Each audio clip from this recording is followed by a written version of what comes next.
बहुत समय पहले की बात है, जब घने जंगलों में जानवरों का शासन था और मनुष्य जंगलों के किनारों पर भयभीत सा जीवन जीता था। गहरे रहस्यमय जंगल में तरह तरह के जीव रहते थे, कुछ बलवान, कुछ दुर्बल, पर अपनी अपनी सीमाओं में सभी शांत। उसी जंगल का राजा था शेर, जो अपने प्रताप, संयम और न्यायप्रियता के लिए चारों दिशाओं में प्रसिद्ध था। उसे अपने पुरखों से एक विरासत मिली थी, न्याय की किताब, जिसमें जंगल के नियम, अपराध और दंड सब लिखे थे। कहा जाता था कि जिसके हाथ ये किताब लग जाए वही जंगल का राजा बन सकता है।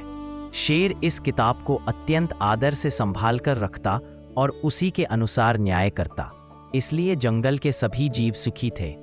उसी जंगल में गधों का एक बड़ा झुंड रहता था। तब गधे बोझ ढोने के काम में नहीं लगाए जाते थे, वे भी शांति से घास चरते और परिवारों में रहते। इनमें से एक गधा अपने स्वभाव के कारण शेर का खास हो गया था। वह राजा के साथ जंगल की सैर करता, गुफा के आसपास का काम संभालता और शेर की कई छोटी मोटी सेवाएं करता। इससे पूरी गधा बिरादरी को घमंड हो गया। वे अन्य जानवरों से कहते, हमारे कुल का ही एक गधा भविष्य में राजा बनेगा, तुम भी उसे राजा मानने की तैयारी करो। धीरे धीरे उन्होंने बाकी जानवरों पर दबाव डालकर, डराकर, धमकाकर या लालच देकर कई जीवों को यह विश्वास करा दिया कि वास्तव में वही गधा आगे चलकर राजा बनेगा। जब वह गधा अपनी बिरादरी के बीच आता, उसका भव्य स्वागत होता। जानवर उसे प्रसन्न करने के लिए भोजन देते। यह देखकर गधे का सिर घमंड से भर गया। उसे भी विश्वास होने लगा, मैं ही इस जंगल का भविष्य का राजा हूं। वह दूसरों का भोजन खाता और अपने प्रिय साथियों में बांटता। अपने छोटे से क्षेत्र में वह स्वयंभू राजा बन बैठा।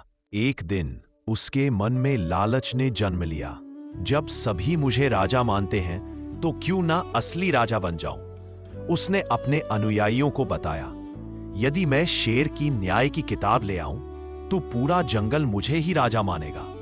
किताब जिसके पास हो, राज्य उसी का होता है। सबने उसकी हां में हां मिलाई।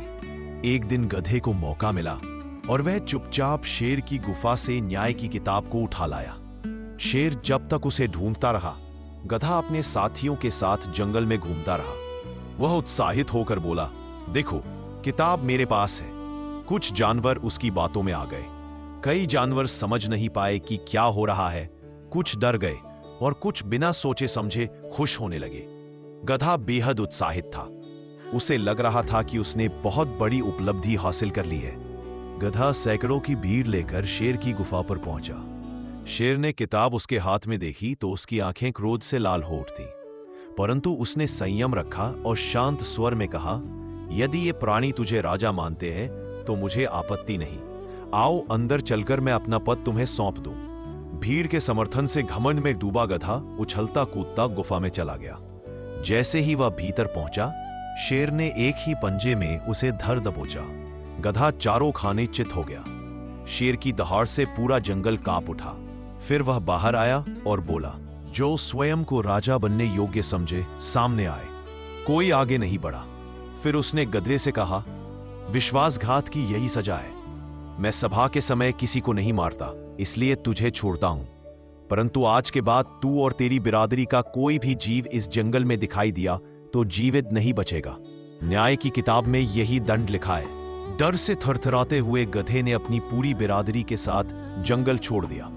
शेर के पंजे के प्रहार से उसका दिमाग क्षतिग्रस्त हो गया और वह मंदबुद्धि हो गया। कहा जाता है कि उसकी आने वाली पीढ़ियां भी उसी दोष के साथ जन्मी और तब से गधों की बिरादरी ने कभी उस जंगल में लौटने का साहस नहीं किया। दोस्तों, आपको यह कहानी कैसी लगी कमेंट में जरूर बताइए।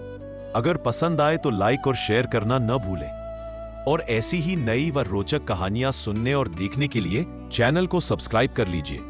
धन्यवाद। फिर मिलेंगे एक नई कहानी के साथ।